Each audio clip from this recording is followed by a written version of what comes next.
ఉదయమున నీవు ఎవ్వరినీ కలుసుకొనక ముందు ప్రభువును కలుసుకో. నీవు ఎవ్వరినీ చూడకముందు ప్రభువును చూడు. నీవు ఎవ్వరితో మాట్లాడకముందు ప్రభువుతో మాట్లాడు. నీవు దేనిని వెదకకముందు ఆయన రాజ్యమును నీతిని వెదకు.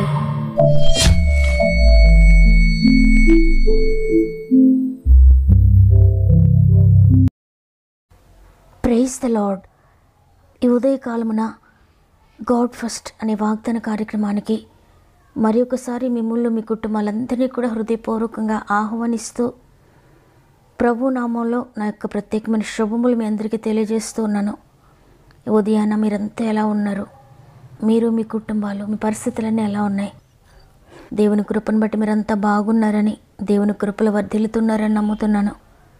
ఎందుకంటే ఆయన కృప కలిగిన దేవుడు. ఆయన కృప నిత్యము మీకు తోడై ఉండి మిమ్మల్ని నడిపిస్తుంది. లోకము విడిచిపెట్టినట్లుగా కష్టంలో, నష్టంలో, అనారోగ్యంలో ఆయన కృప మిమ్మల్ని విడిచిపెట్టి వెళ్ళిపోదు. మీరు కష్టంలో ఉన్నప్పుడు, మీరు వ్యాధితో మంచంపై ఉన్నప్పుడు మీకు తోడుగా ఉండి మిమ్మల్ని లేవనెత్తేదే ఆయన కృప. కాబట్టి మీ ఎదుట ఏ పరిస్థితులు ఏ విధంగా ఉన్నా ఎంత మాత్రం అధైర్యపడక దేవుని మాటను బట్టి ధైర్యం తెచ్చుకోండి. ఆయన మాటతో, వాక్యంతో, ప్రార్థనతో మీ దీన్ని ప్రారంభించండి. ఈరోజంతా దేవుడు మీకు తోడేయండి, మిమ్మల్ని నడిపిస్తాడు. అదేవిధంగా మీరు ఇంకెవరికైనా ప్రేయర్ రిక్వెస్ట్ ఉంటే కామెంట్స్ రూపంలో నాకు తెలియచేయండి. మీ కొరకు ప్రార్థించి మీకు ప్రేయర్ సపోర్ట్ చేయడానికి ఇష్టపడుతున్నాను. తప్పకుండా మేమందరం కూడా మీ కొరకు ప్రార్థిస్తున్నాం. మన ఆత్మీయ కుటుంబం అంతా మీ కొరకు ప్రార్థిస్తున్నారు. అయితే దేవుడు మీ సమర్పణను చూస్తున్నాడు, మీ ప్రార్థనను చూస్తున్నాడు, మీ హృదయాన్ని చూస్తున్నాడు. కాబట్టి మీరు ప్రార్థించండి, దేవుని ఆశీర్వాదాలు పొందుకోండి. సమస్త మహిమ, ఘనత, ప్రభావములు దేవునికి చెల్లునుగాక. ఈరోజు దేవుడు మనకు అనుగ్రహిస్తున్న శ్రేష్టమైన వాగ్దానం చదువుకుందాం. యెహోషువ గ్రంథము 1వ అధ్యాయము 13వ వచనము. మీ దేవుడైన యెహోవా మీకు విశ్రాంతి కలుగు చేయుచున్నాడు. ఆయన ఈ దేశమును మీకు ఇచ్చును. ఆమేన్. ఈరోజు ఈ వాగ్దానాన్ని వింటున్న ప్రియ సహోదరి, ప్రియ సహోదరుడా, దేవుడు ఒక అద్భుతకరమైన విషయాన్ని ఈరోజు మీకు తెలియజేస్తున్నారు. నేను మీకు విశ్రాంతిని ఇస్తున్నానని. మీరు ఎక్కడైతే రెస్ట్లెస్ అయిపోయారో, మీ కుటుంబంలో విశ్రాంతి లేదా, మీ ఉద్యోగంలో విశ్రాంతి లేదా, ఆత్మీయ విషయంలో మీరు నలిగిపోతున్నారా? ఎక్కడ మీరు నలిగిపోతున్నారో, రెస్ట్లెస్గా ఏ విషయాన్ని గురించి మీరు పోరాడుతున్నారో, ఈరోజు ప్రతి స్థలంలో, ప్రతి ప్లేస్లో దేవుడు మీకు రెస్ట్ ఇవ్వబోతున్నాడు, విశ్రాంతిని అనుగ్రహించబోతున్నాడు. ఈ విషయంలో నేను ఇంకా జీవితకాలం అంతా పోరాడాల్సిందే. ఈ వ్యాధితో నేను పోరాడాల్సిందే, ఈ కుటుంబంతో నేను పోరాడాల్సిందే, ఈ పరిస్థితులతో నేను పోరాడాల్సిందే.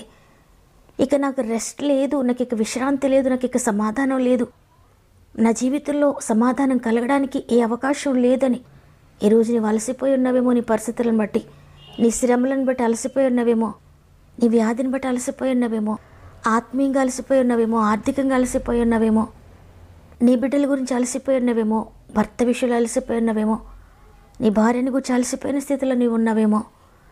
ఎంతమాత్రం భయపడొద్దు. సమాధానానికి కర్త అయిన దేవుడు ఈరోజు నీకు వాగ్దానం ఇస్తున్నారు. నీకు విశ్రాంతి కలుగు చేస్తున్నానని. మీరు నమ్మినట్లయితే రిసీవ్ చేసుకుంటారు. వాగ్దానం నెరవేర్పుని చూస్తారు. మీ జీవితంలో విశ్రాంతిని చూస్తారు. ఏ విషయంలో అయితే రెస్ట్లెస్గా ఆలోచిస్తున్నారో, రెస్ట్లెస్గా వర్క్ చేస్తున్నారో, రెస్ట్లెస్గా పోరాడుతున్నారో, ప్రతి విషయంలో దేవుడు మీకు విశ్రాంతిని అనుగ్రహించబోతున్నాడు.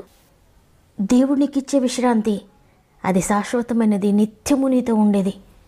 చూడండి, యోహాను సువార్త 14వ అధ్యాయము 27వ వచనంలో, శాంతిని మీకు అనుగ్రహించి వెళ్ళుచున్నాను, నా శాంతిని మీకు అనుగ్రహిస్తూ ఉన్నాను.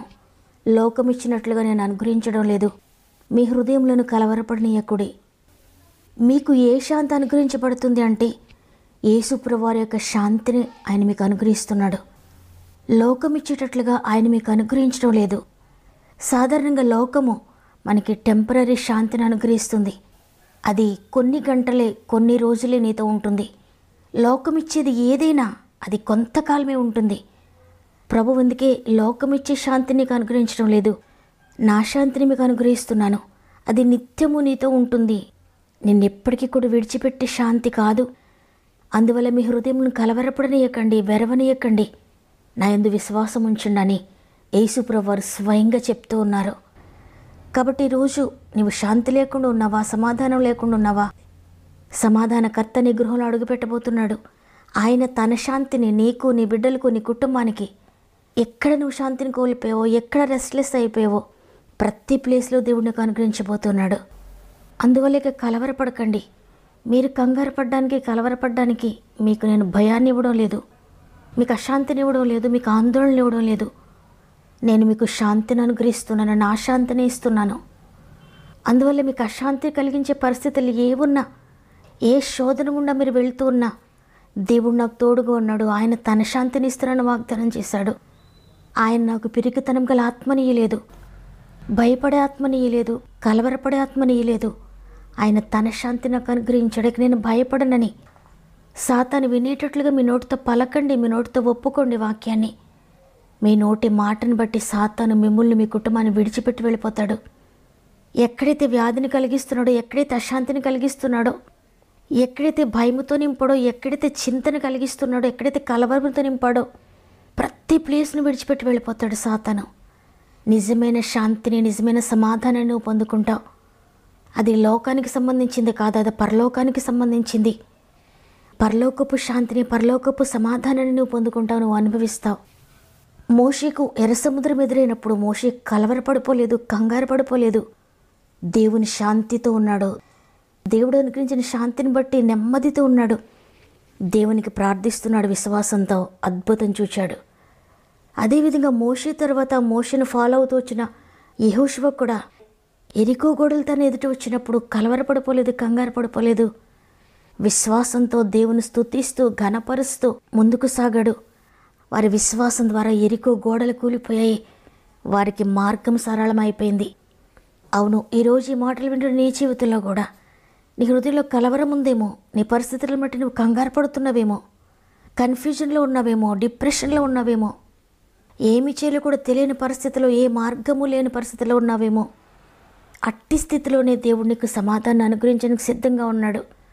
నా శాంతిని మీకు అనుగ్రహిస్తున్నానని వాగ్దానం చేస్తున్నారు. కాబట్టి ఈరోజు అశాంతి గుండా వెళుతున్న నీవు దేవుని చేతులకు అప్పగించుకొని జీవితాన్ని, తండ్రి నన్ను బట్టి కాదయ్యా, నా విశ్వాసాన్ని బట్టి కాదయ్యా, నా పరిస్థితులను బట్టి కాదయ్యా, నీ కృపను బట్టి నీ శాంతితో నన్ను నింపండి, నా కుటుంబాన్ని నింపండి, నా జీవితంలోనికి రండయ్యా, నా కుటుంబంలోనికి రండయ్యా అని దేవుని చేతులు మీ జీవితాన్ని సమర్పించుకోండి. ఎక్కడ ఆయనకు దూరం అయ్యారో, ఎక్కడ ఆయన శాంతిని కోల్పోయారో అక్కడ తిరిగి ఆయనతో సమాధాన పడండి. అద్భుతకరమైన శాంతిని, సమాధానాన్ని దేవుడు ఈరోజు మీకు అనుగ్రహించబోతున్నాడు, నీ కుటుంబానికి అనుగ్రహించబోతున్నాడు. నమ్మిన వారందరూ ఒక్క నిమిషం నాతో మోకరిస్తారా? ప్రభు సందులో మొరపెట్టుకుందాం, ఆయన సందులో పోరాడదాం, ప్రార్థన చేద్దాం. స్తోత్రం తండ్రి, స్తోత్రమయ్యా. పరిశుద్ధాత్ముడానికి వందనాలు, ఆశ్చర్యకరుడానికి వందనాలు, అద్భుతాలు చేసే దేవానికి వందనాలు, స్తుతులకు పాత్రుడానికి వందనాలు, మహిమకు ఘనతకు అర్హుడానికి వందనాలు. తండ్రి, మరి ఒక దినాన్ని మాకు ఇచ్చి ఈరోజు మరలా నేను స్తుతించడానికి, నీ మాటలు వినడానికి, నీతో మాట్లాడుకోవడానికి మాకు ఇచ్చిన ఈ గొప్ప అవకాశం బట్టి నీకు వందనాలు.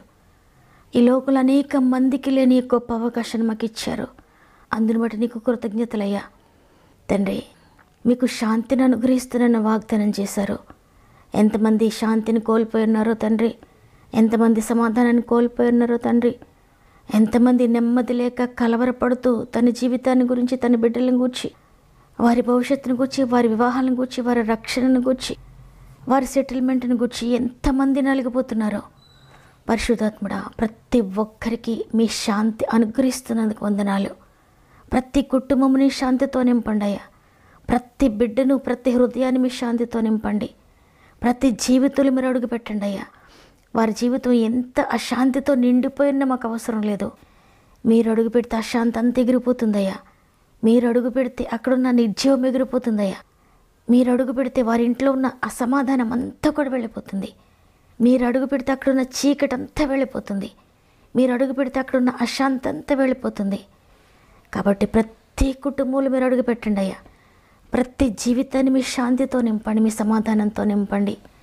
తండ్రి, సమాధానం లేక, శాంతి లేక ఈ లోకంలో శాంతి వెతుక్కుంటున్నారేమో, ఈ లోకంలో నెమ్మది వెతుక్కుంటున్నారేమో, ఈ లోకంలో సంతోషాన్ని వెతుక్కుంటున్నారేమో ఇంతవరకు. అయితే ఇది మొదలుకొని నీ శాంతితో నింపబడుదురుగాక, నీ సమాధానంతో నింపబడుదురుగాక, నీ సంతోషంతో నింపబడుదురుగాక. నీలో ఆనందించి నీలో సంతోషించి గొప్ప భాగ్యాన్ని ప్రతి ఒక్కరికి దయచేయండి. మరి ముఖ్యంగా తండ్రి, ఎంతోమంది బిడ్డలు అశాంతితో ఉన్నారు, అసమాధానంతో ఉన్నారు, సమస్యలతో ఉన్నారు, వారు మొయ్యలేని భారాలతో ఉన్నారు, వారు దాటలేని పరిస్థితులతో ఉన్నారు. ఆత్మీయంగా పడిపోయి పాపంలో, శాపంలో, వ్యసనాలతో నలిగిపోతున్నారయ్యా. కుటుంబ రక్షణ కొరకు ఎంతమంది ప్రార్థిస్తున్నారో నాయన, ఆశ్చర్యకరంగా వారి కుటుంబాల్లో ప్రతి ఒక్కరికి రక్షణ కార్యములు జరిగిస్తున్నందుకు వందనాలు. ఎంతమంది ఆర్థికంగా పడిపోయి ఉన్నారో, ఎంతమంది అప్పుల్లో ఉన్నారో, ఎంతమంది ధనాన్ని ఇతరుల చేతిలో నష్టపోయి ఉన్నారో, ఎంతమంది ధనము స్టక్ అయిపోయి ఆలస్యమవుతూ ఉందో, ప్రతి ఒక్కరిని చేతులు పెడుతున్నానయ్యా. అద్భుతం జరిగిస్తున్నందుకు వందనాలు. అనారోగ్యంతో మంచం పైన ప్రతి ఒక్కరిని ఇప్పుడే ముట్టండి నాయన. నీ శక్తితో ఇప్పుడే తాకండి అయ్యా. వారి రోగము ఎంత భయంకరమైనదైనా, మరణకరమైనదైనా సరే, నిశ్చయంగా వారి రోగం మీరు భరించారని, ఆశ్చర్యకరంగా స్వస్థపరుస్తున్నారని నమ్ముతున్నాను. అదేవిధంగా కోర్టు కేసెస్లో ఉన్న ప్రతి బిడ్డకు విడుదల ప్రకటిస్తున్నాను. యేసునామములో విడుదల కలుగునుగాక. ల్యాండ్ ఇష్యూస్తో నలిగిపోతున్న బిడ్డలు, పొలం అమ్మాలని, ఇండ్లు అమ్మాలని, ఆర్థిక బంధకాల నుండి విడుదల పొందాలని ఎంతో కాలంగా ఎదురు చూస్తున్న ప్రతి బిడ్డ జీవితంలో వితిన్ డేస్లో మీరు అద్భుతం జరిగిస్తున్నందుకు వందనాలయ్యా. ఇంతవరకు జరగని కార్యం, ఇంతవరకు రాని శాంతి ఇప్పుడు మీరు అనుగ్రహిస్తున్నందుకు వందనాలు. ఇదిగో తండ్రి, వారి జీవితంలో కార్యం కొరకు మీ దూతలను పంపించినందుకు వందనాలు. మనుషులు ఎవ్వరూ చేయలేకపోయినా మీరు వారికి సహాయం చేస్తున్నందుకు వందనాలు చెల్లించుకుంటున్నాను. ఉద్యోగ సమస్యలను విడిపించండి అయ్యా, వ్యాపారాల సమస్యలను విడిపించండి అయ్యా. వ్యవసాయాలను దీవించండి, చేతి పనులను దీవించండి, పాడి పంటలను దీవించండి. డ్రైవింగ్ చేసిన బిడ్డలందరికీ తోడై ఉండండి. వివాహాల కొరకు ఎదురు చూసిన బిడ్డలకు అద్భుతకరంగా వివాహాలు జరిగిస్తున్నందుకు వందనాలు. అనేక సంవత్సరాలుగా గర్భఫలం లేక కన్నీటితో ఉన్న ప్రతి బిడ్డని ఇప్పుడే ముట్టండి నాయన. నమ్మిన వారందరికీ గర్భఫలం అనుగ్రహించబడుతుందని నమ్ముతున్నాను. స్వంత గృహాలు లేని బిడ్డలకు కృపను బట్టి స్వంత గృహాలు దయచేస్తున్నందుకు వందనాలు. గృహాల మధ్యలో ఆగిపోయిన బిడ్డల జీవితంలో అద్భుతం జరిగిస్తున్నందుకు వందనాలు. ఎగ్జామ్స్ కొరకు ప్రిపేర్ అవుతున్న బిడ్డలకి, ఎగ్జామ్స్ రాస్తున్న బిడ్డలకు తోడుగా ఉండుండయ్యా. మంచి రిజల్ట్స్ ఇస్తున్నందుకు వందనాలు. గర్భంతో ఉన్న వారందరినీ కూడా జ్ఞాపకం చేసుకోండి అయ్యా. 9 నెలలు మీ తోడుగా ఉండి సేఫ్ డెలివరీస్ దయచేస్తున్నందుకు వందనాలు. ఈరోజు పుట్టినరోజులు, పెండ్లి రోజు జరుపుకున్న వారిని కూడా నీ చేతులు పెడుతున్నాను. సంవత్సరం అంతా తోడుగా ఉండి నడిపించండి. ఈ దినం ప్రారంభిస్తూ ఉండగా ఈరోజంతా మా ఆత్మీయ అంతటికీ తోడయండి. వారు వెళ్ళే ప్రతి ప్లేస్లో మీరు తోడుకోండి. వారు చేసే ప్రతి ప్రయత్నం మీరు ఆశీర్వదించి వారి ద్వారా నీ నామానికి మహిమ తెచ్చుకోమని యేసయ్య పరిశుద్ధమైన నామంలో అడిగి వేడుకొంచున్నాను తండ్రి, ఆమేన్. అనేక సంవత్సరాలుగా శాంతి లేక, సమాధానం లేక నలిగిపోతున్న ప్రియ చెల్లి, ప్రియ తమ్ముడు, ఈ లోకం ఇచ్చేది కాకుండా దేవుడు తన శాంతిని అనుగ్రహించబోతున్నాడు. విశ్వసించండి. ఈ మాటలు నా కొరకే అన్న వారందరూ కూడా ఆమేనని చెప్పండి. లైక్ చేయడం, షేర్ చేయడం మర్చిపోకండి. దేవుని చిత్తమైతే తిరిగి రేపు అందరం కలిసి ఆయనను స్తుతిందాం. అంతవరకు ప్రభు మీకు, మీ కుటుంబాలకు తోడేండి నడిపించును గాక. God bless you.